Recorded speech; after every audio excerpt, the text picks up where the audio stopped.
सबसे पहले सभापति महोदय आपका मैं धन्यवाद देता हूं कि मुझे आपने बजट पे बोलने का समय दिया है। मैं तीसरा सदस्य इस पे बोल रहा हूं।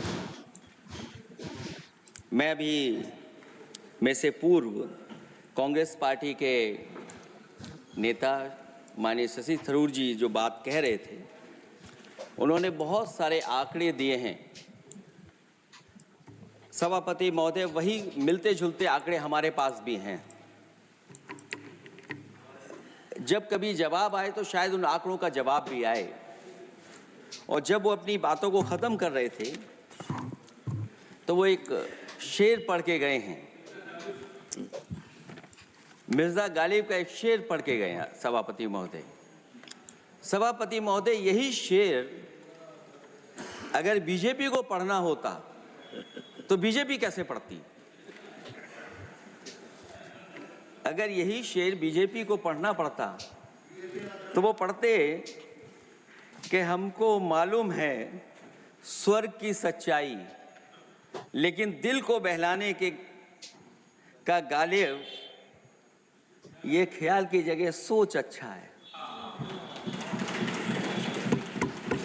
सभापति महोदय, यही फर्क है। सबका साथ, सबका विकास। सभापति महोदय, बोलने से पहले मैं जब बजट को देख रहा था और अक्सर सरकार को पिछले कई सालों से चलता हुआ मैं देख रहा हूं, मैं कहना चाहता हूं, क्यों झूठे ख्यालों में दिन रात करें जो बनाते हैं हवा में बातों के महल, आओ उनसे कुछ जमीनी बात करें। सभापति महोदय,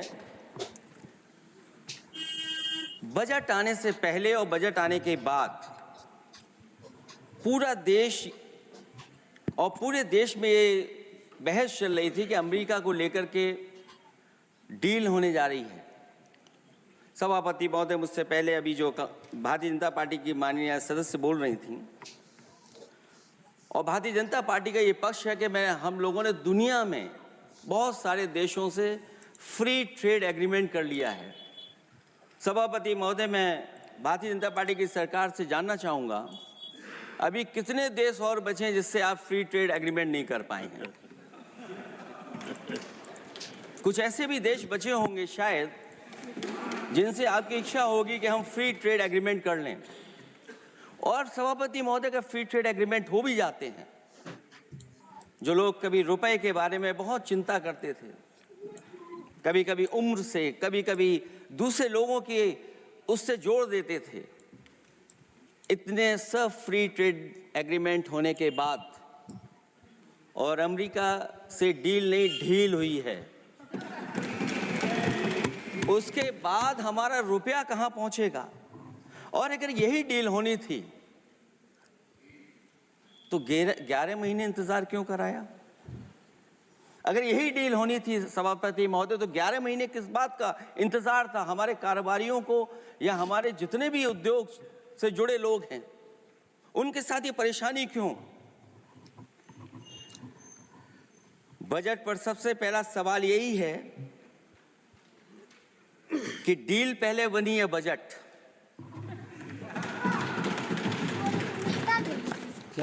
और बजट का हलवा यहाँ ज्यादा बटा के वहां। जा पढ़ ले, जाके मार्क करवाता खाली घर में 3 बज गया। जा। स्वदेशी, आत्मनिर्भर, ये शब्द तो बहुत अच्छे लगते हैं, लेकिन जब डील हो गई है तो क्या इस बजट को लाने से पहले आत्मनिर्भरता और स्वदेशी को अपने अपने शब्दकोश से हटा दिया है, या इसको उल्टे अर्थ में विलोम शब्दकोश में डाल दिया है? और ये डील नहीं है जो हम आप सब समझ पा रहे हैं। शायद 70 वर्ष के लोग ये नहीं समझ पा रहे होंगे, लेकिन पूरा देश समझ रहा है कि हमने अपना बाजार एक बार और खोल दिया है। $500 बिलियन का व्यापार एक तरफा, हमारे आत्मनिर्भरता कहां जाएगी? स्वदेशी नारा हमारा कहां जाएगा? हमारे देश की जनता भाजपा से कह रही है कि जहां तक हमें मालूम है डील एक तरफा नहीं होती है। क्या ये बनी वहां पहुंची यहां जहां जैसे कोई एक पक्ष मान रहा हो? जनता भाजपा से यह भी जानना चाहती है कि 0 बड़ा के 18।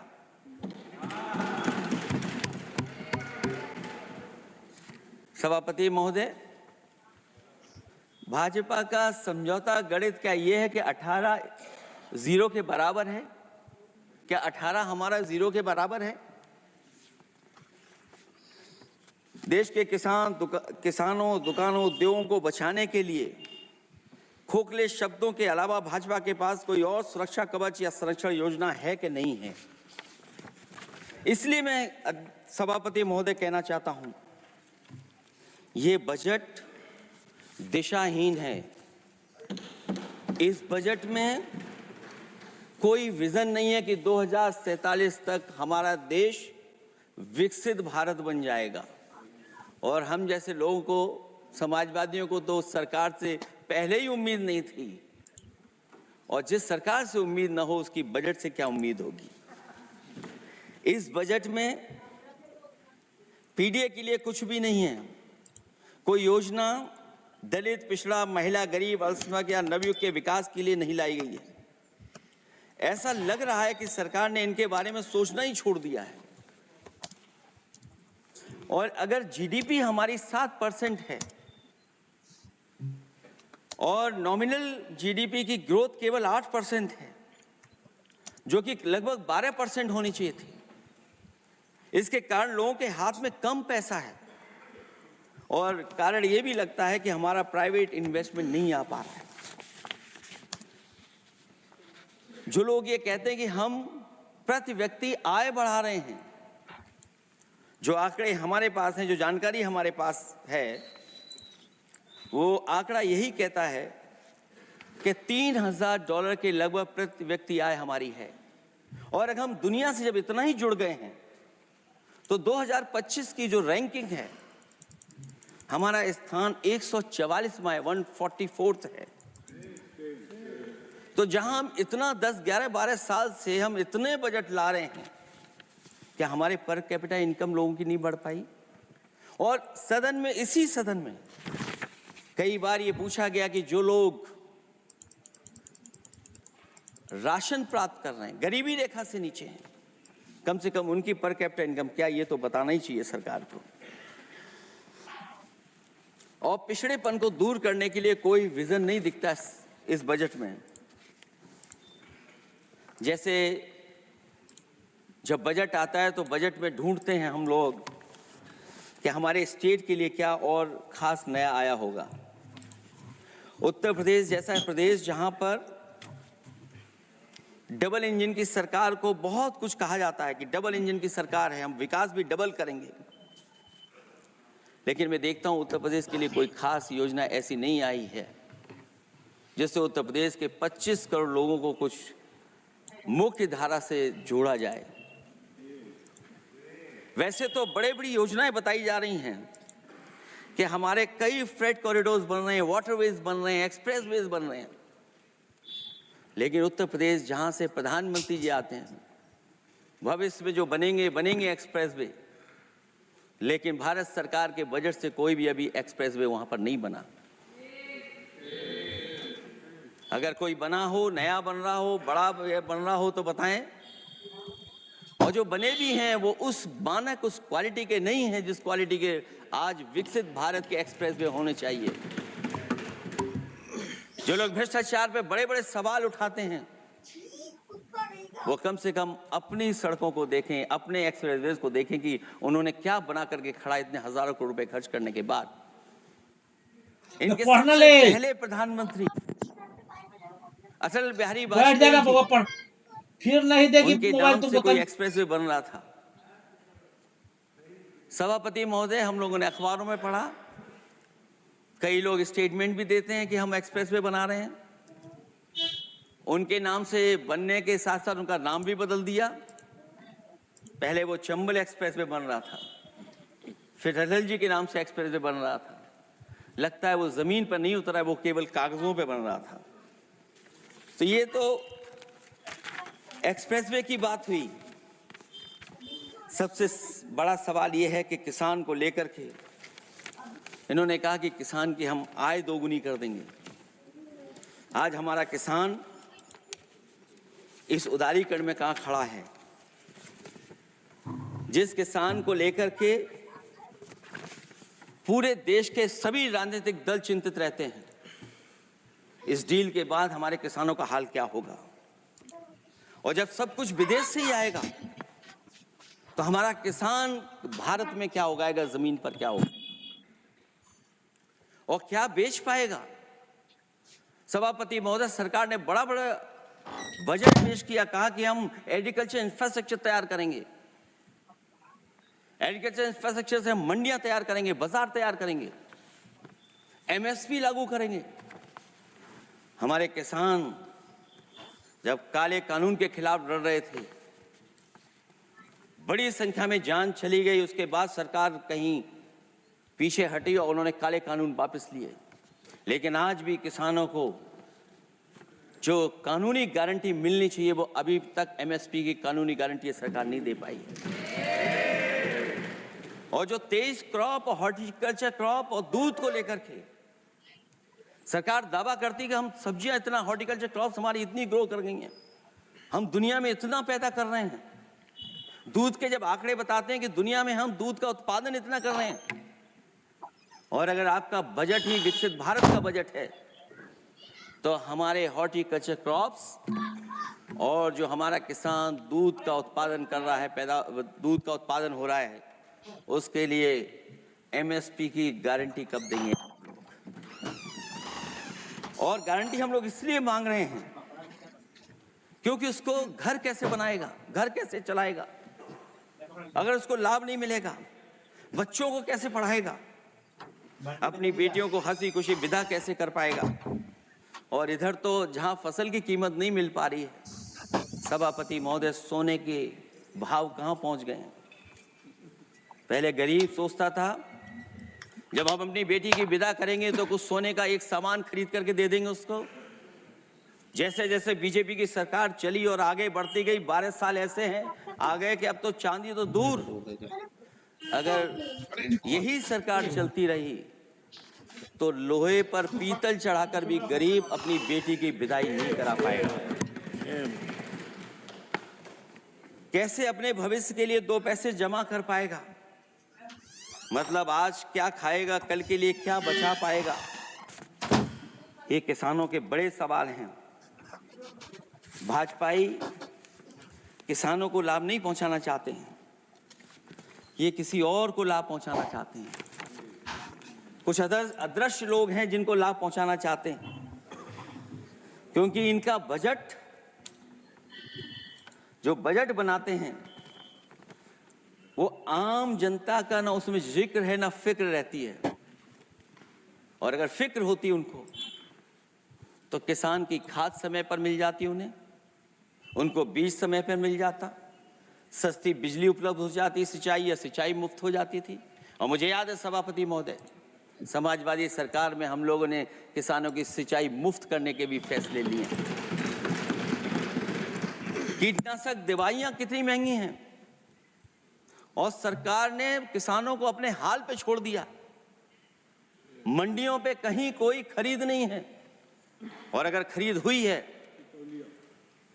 तो सरकार बताए कि धान, आलू या गेहूं की खरीद में तो मिल जाती है उसको कीमत, लेकिन धान और आलू जैसी फसलों पर कोई सरकार कीमत नहीं दे पा रही है। महंगाई बेतहाशा बढ़ने पर भी इस बजट में जनता को टैक्स में न छूट देना टैक्स शोषण है। अमीरों के काम, कारोबार और घूमने फिरने पर 10 तरह की छूटें दी गई हैं, लेकिन बेकारी, बेरोजगारी से जूझ रहे लोगों की उम्मीदों की थाली खाली है। मध्यम वर्ग अपने आप को ठगा महसूस कर रहा है। शोषित, वंचित, गरीब व्यक्ति जहां था वैसे भी नीचे जाता दिख रहा है। इस बजट ने उसके चादर में पैबंद लगाने की जगह उसे और चिथड़ा कर दिया है, क्योंकि सामाजिक सुरक्षा केवल शब्दों की औपचारिकता रह गई है।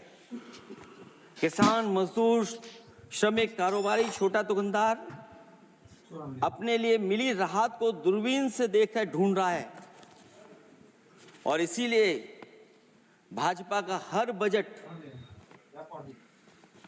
1/20 का बजट मानते हैं, क्योंकि वो 5% लोगों के लिए ही होता है। अच्छे बजट की होती हैं 3 पहचान: गरीब की तरक्की, खुशहाली और मुस्कान। शायद इस बजट ने तीनों चीजों को छीनने का काम किया गरीबों से। दूसरा विषय स्वास्थ्य को लेकर के बहुत हमारा गरीब समय समय पे परेशान रहता है। स्वास्थ्य को लेकर के जो ठोस कदम सरकार को उठाने चाहिए, वो सभापति महोदय सरकार नहीं उठाती दिख रही है, और जितना भी स्वास्थ्य सेवाएं हैं वो ठप होती चली जा रही हैं। मैं उत्तर प्रदेश की बता सकता हूं, मुझे याद है सभापति महोदय, पहला जो भारत सरकार और प्रदेश सरकार को मिलकर के पहला हॉस्पिटल, मेडिकल कॉलेज शाहजहांपुर का बना था, जिस समय भारतीय जनता पार्टी के उस समय के स्वास्थ्य मंत्री और मैंने मिलकर के उसका उद्घाटन किया था। उसके बाद जो प्रचार में तो ये बहुत आगे हैं, प्रचार में तो ये कहते हैं कि हर डिस्ट्रिक्ट में हर हॉस्पिटल, हर डिस्ट्रिक्ट में एक हॉस्पिटल या मेडिकल कॉलेज, लेकिन सच्चाई तो ये है कि इन हॉस्पिटलों में इलाज नहीं है, दवाई नहीं है, ऑपरेशन के लिए कहाँ जाना पड़ता है, भटकना पड़ता है। और जिस तरीके से अभी जिन लोगों ने इंश्योरेंस या LIC में किस्त दी होगी, वो जानते होंगे कि महंगाई कम नहीं हुई है, महंगाई बढ़ी है, किस्तें बढ़ गई हैं। उदाहरण के लिए दिल्ली के एम्स के लिए 5,600 करोड़ रुपए, और आयुष्मान भारत के लिए पूरे देश के लिए सरकार ने जो बजट रखा है वो 4,700 करोड़ रुपए है।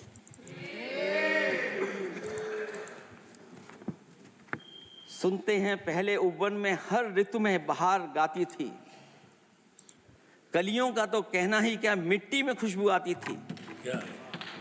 ये भी ज्ञात हमें उपवन में कुछ ऐसे भौरे आए थे, सारा चमन कर दिया मरघट, अपने साथ जहर लाए थे। लेकिन अगर चमन वाले ही भौरों के रंग ढंग अपनाएं, माली तुम ही फैसला कर दो, हम किसको दोषी ठहराएं। सभापति महोदय, मैं उत्तर प्रदेश से आता हूं, जहां पर प्रधान संसदीय क्षेत्र है। राजमाता पूजनीय अहिल्याबाई होलकर जी, उनकी मूर्ति थी, उसको बुलडोजर से तोड़वा दिया। सभापति महोदय, कोई कल्पना कर सकता है एक मणिकर्णिका घाट जो हमारी पौराणिक पहचान रही, सदियों से हमारी विरासत की पहचान रही, सनातनी काशी की विरासत रही, वहां पे इनकी सरकार ने प्रधान संसदीय क्षेत्र में बुलडोजर चला करके हमारी पूजनीय अहिल्याबाई होलकर की मूर्ति को इन्होंने तोड़ने का काम किया। और सभापति महोदय, केवल एक मूर्ति नहीं, वहां पर अगर हम गिनती करेंगे, 1 नहीं, 2 नहीं, 3 नहीं, 4 नहीं, 5 नहीं, 6 नहीं, 7 नहीं, लगभग 100 मंदिरों को तोड़ने का काम इसी सरकार में हुआ है। केवल मंदिर नहीं तोड़े गए सभापति महोदय, एक antique bell donated by Nepal नरेश, जो घंटा बजता था, सभापति महोदय, जो घंटा बजता था, नेपाल नरेश जिन्होंने गिफ्ट किया था, वो घंटा भी लापता है।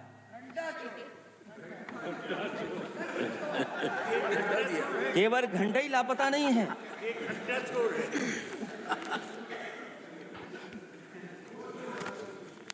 सभापति महोदय, नमामि गंगा को लेकर के हमारे कानों में अभी भी वो बातें गूंजती हैं कि माँ गंगा ने मुझे बुलाया है। क्या बात है कि पिछले 11 साल से माँ गंगा ने बुलाया ही नहीं किसी को। माँ गंगा बह रही हैं, जो उसके पैरामीटर्स हैं, जिस पैरामीटर्स को हर दिन नापा जाता है, उसमें डिसॉल्व ऑक्सीजन, सीओडी, बीओडी और तमाम पैरामीटर्स आज किस हालत में है माँ गंगा। कोई कह रहा था कि अब गंगा बह करके दूर तक जाएंगी, लेकिन शायद वो ये नहीं जानते होंगे कभी कभी उल्टी गंगा भी बहती है। जब उल्टी बहेगी तो यूपी के आते आते आप बाहर हो जाएंगे। सभापति महोदय, नमामि गंगा, मां गंगा में जुड़ने वाली नदियां, वरना नदी को एक संरक्षण कैसे हो, ब्यूटिफिकेशन कैसे हो, रिवर फ्रंट कैसे बने, उसकी शुरुआत की थी। लेकिन सभापति महोदय, इनकी बुलडोजर सरकार ने उसका काम रोक दिया। काली नदी किस हालत में है। यमुना के बारे में दिल्ली की सरकार जब बनानी थी तो कहा कि हम दुनिया का सबसे बेहतर रिवर फ्रंट बनाएंगे यमुना पर। इसी राजधानी में कहा गया। आज बताइए यमुना की हालत क्या है। और अगर यमुना दिल्ली में गंदी हो रही है तो ये बह करके जब यूपी जाती है तो मथुरा में भी गंदी है। और थोड़ा बहुत साफ गंगा इसलिए हो जाती है क्योंकि जब चंबल का पानी उसमें जुड़ता है, थोड़ी बहुत यमुना साफ हो जाती है। उसके बाद यमुना में भी कोई सफाई का सरकार ने इंतजाम नहीं किया। और आज भी मैं कहता हूं, देश का सबसे अच्छा रिवर फ्रंट अगर कहीं बना है तो लखनऊ में बना है, गोमती रिवर फ्रंट। जो लोग ये कहते हो कि दूसरा रिवर फ्रंट अच्छा है, मैं उनसे कहूंगा कि लखनऊ के रिवर फ्रंट पर भी घूम करके आइए, तब आपको मालूम पड़ेगा कि रिवर फ्रंट क्या होता है। 26 जनवरी इसी वर्ष मैंने एक प्रतिष्ठित अखबार को पढ़ा और उसमें देखा मैंने कि high uranium in India's ground water samples लिए गए हैं। एक्सपर्ट्स वार्न कर रहे हैं कि सेवरल हेल्थ रिस्क हैं उससे। Lead pollution alarming in 69 rivers in India contaminated, rivers are contaminated.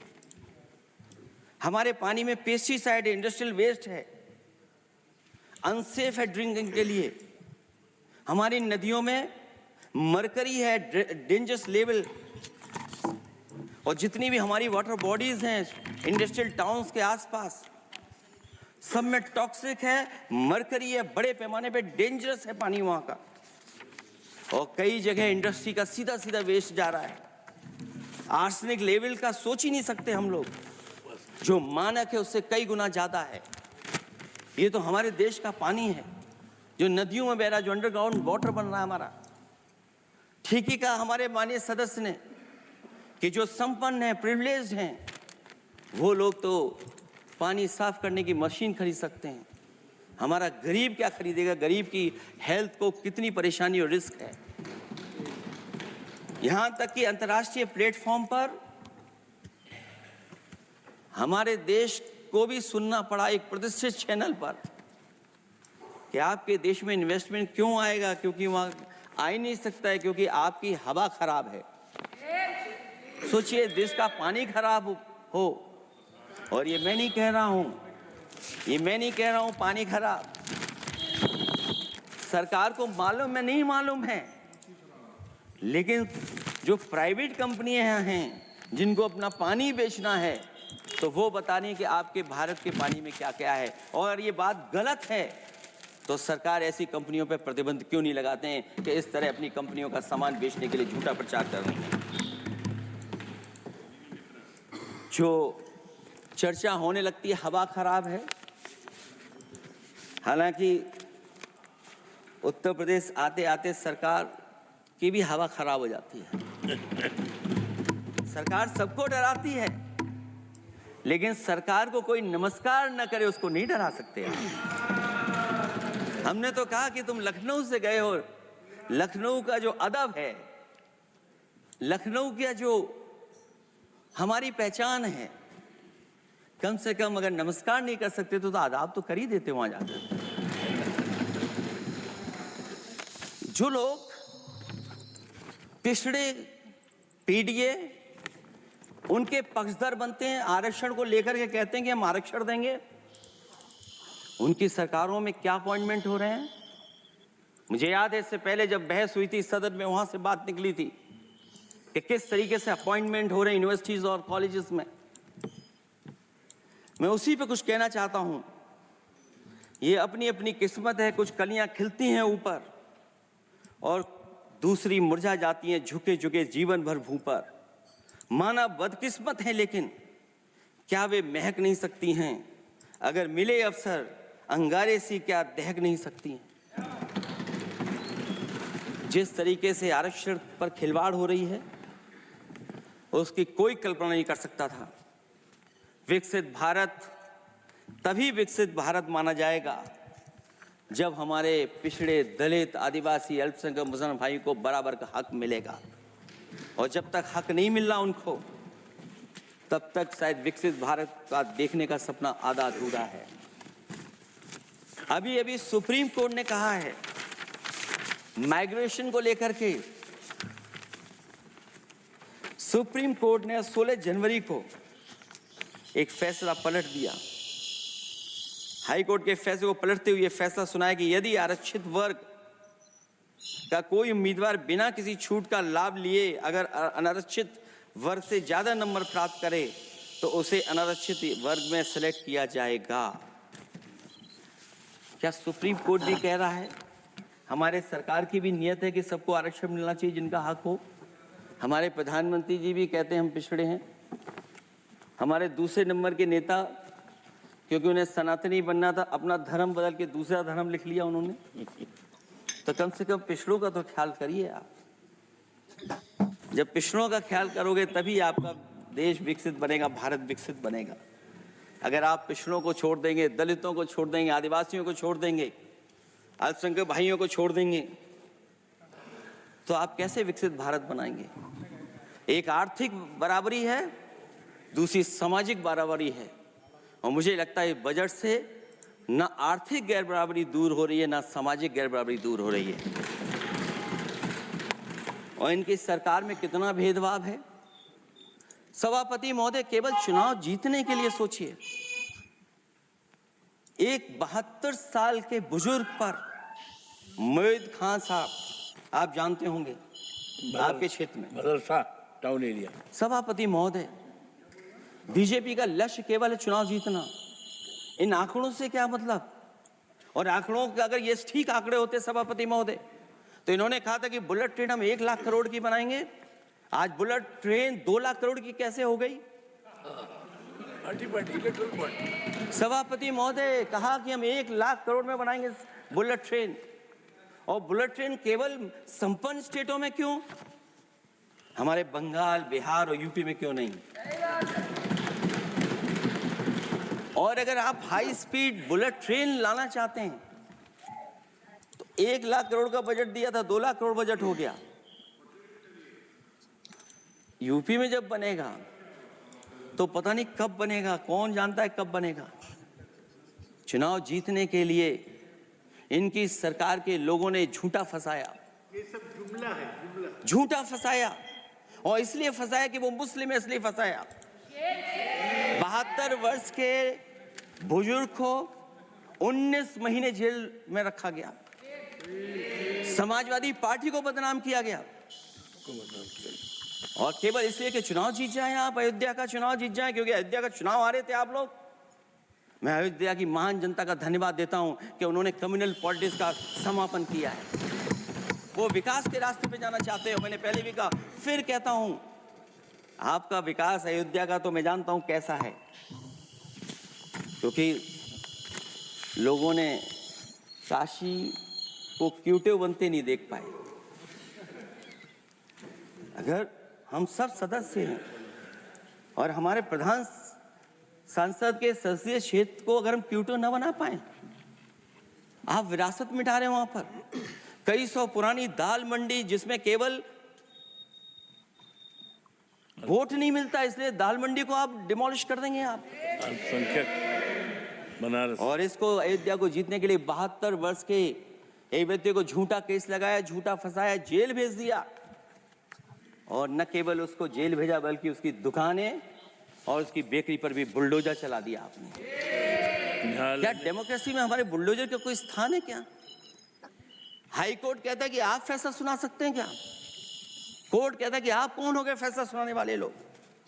और फिर आप लोग कहते हैं कि हर घर जल और नल।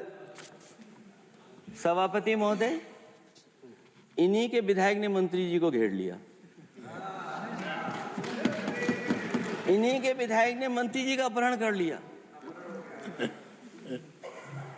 और ये कहते हैं कि हम तो, हमारे कोई अराजकता नहीं है। ये कहते हैं इन्वेस्टमेंट लाएंगे, हम एमओयू साइन करेंगे। सभापति महोदय, देश के प्रधानमंत्री, देश के सबसे बड़े उद्योगपति उत्तर प्रदेश पहुंचे थे, एमओयू साइन किए गए, लाखों करोड़ के एमओयू साइन हुए। और एमओयू साइन होने के बाद जमीन पर कितना उतरा ये बताए सरकार। एमओयू के बाद सरकार बताए कितना जमीन पर उतरा है। इन्होंने जब कश्मीर का 370 हटा रहे थे सभापति महोदय, हाँ ना, बजट ही है ये एमओयू में, क्योंकि इंसेंटिव अगर नहीं देंगे तो कौन आपका इन्वेस्टमेंट लाएगा? ये राज्य का विषय नहीं है सभापति, राज्य से प्रधानमंत्री आते हैं। और आपने ये कहा कि प्रधानमंत्री के क्षेत्र में हमने, देश में कहा कि हमने 1000 किलोमीटर मेट्रो बिछाई है। आपने देश के प्रधानमंत्री के क्षेत्र में क्यों नहीं मेट्रो बिछाई? क्यों नहीं बिछाई आपने? आपने देश के प्रधानमंत्री के क्षेत्र को एक्सप्रेस वे से क्यों नहीं जोड़ा आपने? क्योंकि आपके पास बजट नहीं है। अटल बिहारी वाजपेयी जी के आपने नाम से एक्सप्रेस वे क्यों नहीं बनाया? बताइए आप, ये बजट नहीं है आपके पास।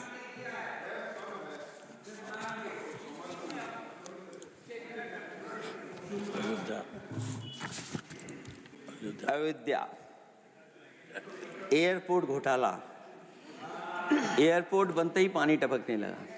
एयरपोर्ट तो दिल्ली का है, बजट तो दिल्ली ने दिया होगा। अयोध्या रेलवे स्टेशन, हमारे कन्नौज का रेलवे स्टेशन बनते ही गिर गया और गिरने के बाद अभी तक नहीं बन पाया। तो ये बजट का हिस्सा नहीं है क्या? आप वाटरवेज का बात कर रहे हैं, गंगा साफ नहीं है, आप पानी का जहाज कहां ले जाएंगे? बिहार में जाकर के रुक जाएगा। पिछली बार भी एक पानी का जहाज चला था, बनारस से जाते ही बिहार में रुक गया, जाकर के पटना भी नहीं पहुंच पाया। Rampath, sewer line smart city का हिस्सा है। आपका स्मार्ट सिटी कैसा है? इंदौर में पानी पीने से कितने लोगों की जान चलेगी सभापति महोदय? और कोई शहर बता दीजिए जहां कूड़ों का ढेर ना हो। जब देश के प्रधानमंत्री जी ने झाड़ू उठाया हो और उसके बाद भी कहीं कूड़ा ना हटे सभापति महोदय। भजन संध्या स्थल घोटाला हुआ, अंतर्राष्ट्रीय मीडिया सेंटर बनाया, उसमें भी पानी गिर रहा है। लाइट सजावट की चाइनीज आई हैं। हमारे देश का कारोबार कैसे उलझा दिया आपने? चीन और अमेरिका और थोड़ा बहुत रशिया, विदेश नीति तो असफल हुई है, लेकिन हमारा बाजार को भी पूरा बेच दिया। और चीन के सवाल पर सभापति महोदय, चीन हमारी जमीन पर भी निगाहें रखे हुए है और हमारे बाजार पे भी। इसलिए जो सरकार फैसला ले बड़ी सावधानी से ले। मैं कितनी बातें बताऊं वहां पर। सेना जमीन ले लिया, जमीनें जाने कहां चली गई हैं। इसलिए सभापति महोदय, ये बजट दिशाहीन है। ये 2047 में हमारा विकसित भारत तो नहीं बनेगा। और जिस तरीके से बेरोजगारी बढ़ी है, बेरोजगारी को लेकर के जो चिंता रही, हमेशा रहती थी, और जो सरकार ने बड़े बड़े फैसले भी लिए थे, जानकारी दी थी कि हम बेरोजगारी ऐसे दूर कर लेंगे। मेक इन इंडिया का जो सपना दिखाया था, आखिरकार मेक इन इंडिया का सपना कहाँ पूरा हो पा रहा है? मेक इन इंडिया का जो शेर था वो जंग खा रहा है सभापति महोदय। जो योजना लेकर के आए थे, एम्प्लॉयमेंट लिंक्ड इंसेंटिव्स, सरकार बताए कि हमें कितना उसमें लाभ पहुंचा है। 2024-2025 के बजट में इन योजनाओं के लिए 33,000 करोड़ रुपए आवंटित किए गए थे, लेकिन खर्च कितना हुआ? 1,700 करोड़ रुपया केवल। एक आपने पिछली बार सपना दिखाया था कि इंटर्नशिप की योजना, इंटर्नशिप वाली योजना जो घोषित की, जिसके लिए 10,000 करोड़ रुपए आवंटित किए थे आपने, लेकिन उसमें खर्च कितना हुआ है? 500 करोड़ रुपया। और जो लक्ष्य रखा था आपने रखा था 5 साल में 1 करोड़ लोगों को, लेकिन इसमें आए कितने? 1,65,000 लोगों ने फॉर्म भरा, ऑफर दिया उन्होंने, लेकिन फाइनली जिसमें ऑफर जिसका सिलेक्ट हुआ वो केवल 16,000 लोगों को काम पहुंचा है। सोचिए, हमारा देश इतना बड़ा, जहां करोड़ों को आप इस योजना से जोड़ना चाहते थे, केवल 16,000 लोग जाएंगे उसमें। ये आपको बेरोजगारी खत्म करने की योजना है आपकी?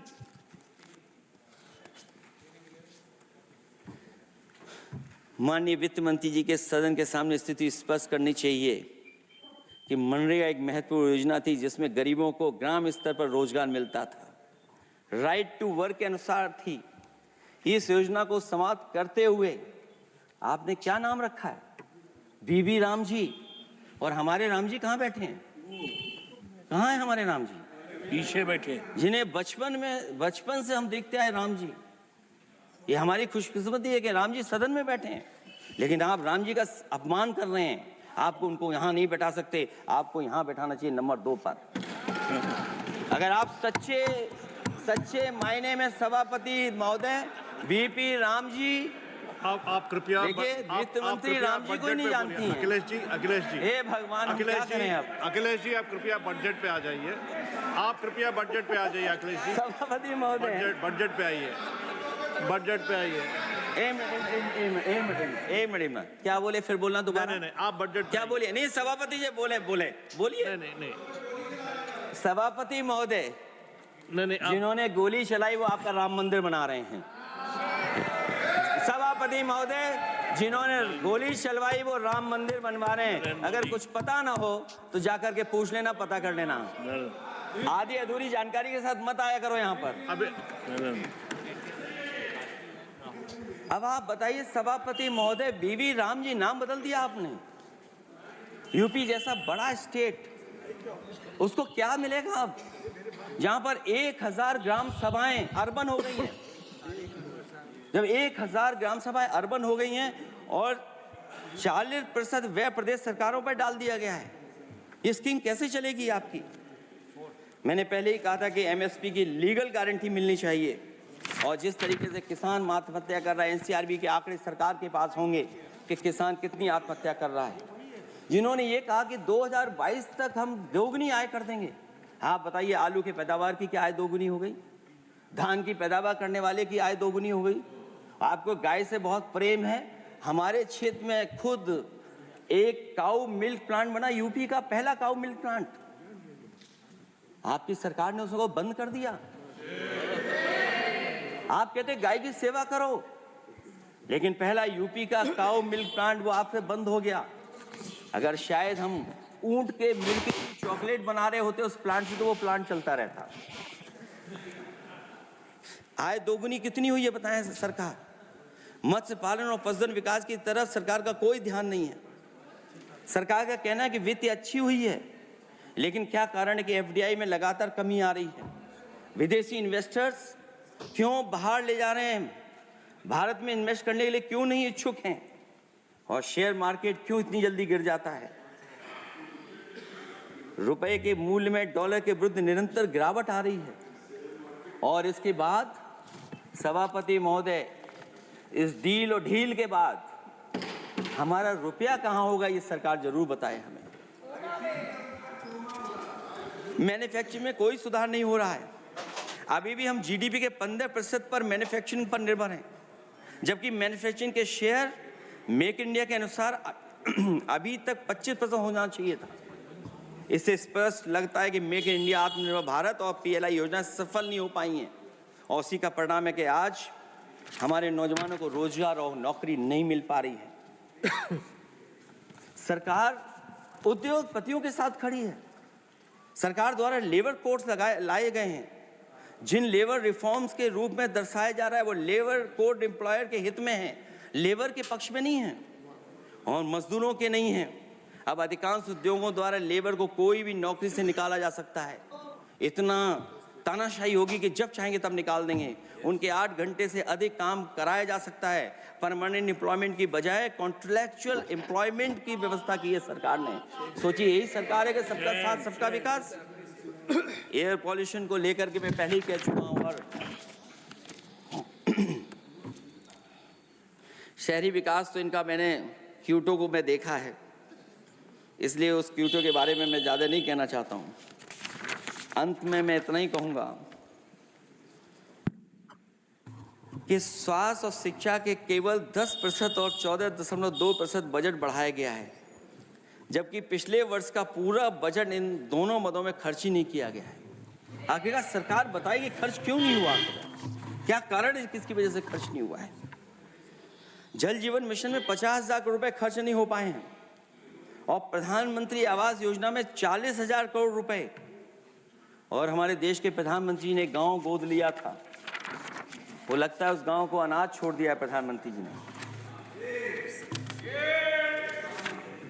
वो गांव ही अनाथ छोड़ दिया है। आरबीआई के डेटा के अनुसार इनकम में जो नीचे 80% हैं, उनकी इनकम का शेयर 36% से घट करके 32% हो गया है और हर वर्ष में रियल वेजेस 2% कम हो रही हैं। आखिरकार इसका कारण क्या है? मुझे उम्मीद है सरकार बताएगी कि इसका कारण क्या है कि जिसकी वजह से लगातार गिरावट होती जा रही है। मैं रैंकिंग में नहीं जाना चाहता हूं कि हमारी रैंकिंग कहां है, गैर बराबरी की रैंकिंग में हम कहां पहुंच गए हैं, हम कितना नीचे पहुंच गए हैं। जो तरह तरह की रैंकिंग समय समय पर आती हैं, उन रैंकिंग के बारे में सरकार को ज़रूर पता होगा कि हम एजुकेशन इंडेक्स में कहाँ हैं दुनिया में, हम हेल्थ इंडेक्स में कहाँ हैं दुनिया में, और जो एयर क्वालिटी के इंडेक्स है उसमें हम दुनिया में कहाँ हैं। इसलिए सभापति महोदय, मैं अंत में इतना ही कहना चाहता हूँ कि ये बजट दिशाहीन है। 2047 तक विकसित भारत तो नहीं बनेगा, लेकिन हमारे गरीबों के साथ बहुत अन्याय होगा। जिस तरह एआई पे बात की गई है, एआई अगर अच्छाई और भलाई के लिए हो तो अच्छी बात है, लेकिन पता नहीं भारतीय जनता पार्टी पे कितना रिसोर्सेज हैं कि एआई और जितना भी हमारा वो है जो बजट है वो सबसे ज़्यादा खर्च वो करते हैं दूसरों को बदनाम करने के लिए। इसलिए इन्हीं शब्दों के साथ मैं सभापति महोदय का धन्यवाद देता हूँ। मैं उम्मीद करता हूँ कि सरकार इस बजट को गरीबों की तरफ मोड़ेगी, पीडीए के लोगों की तरफ मोड़ेगी, जिससे वो भी मुख्य धारा में खड़े हो सकें। बहुत बहुत धन्यवाद।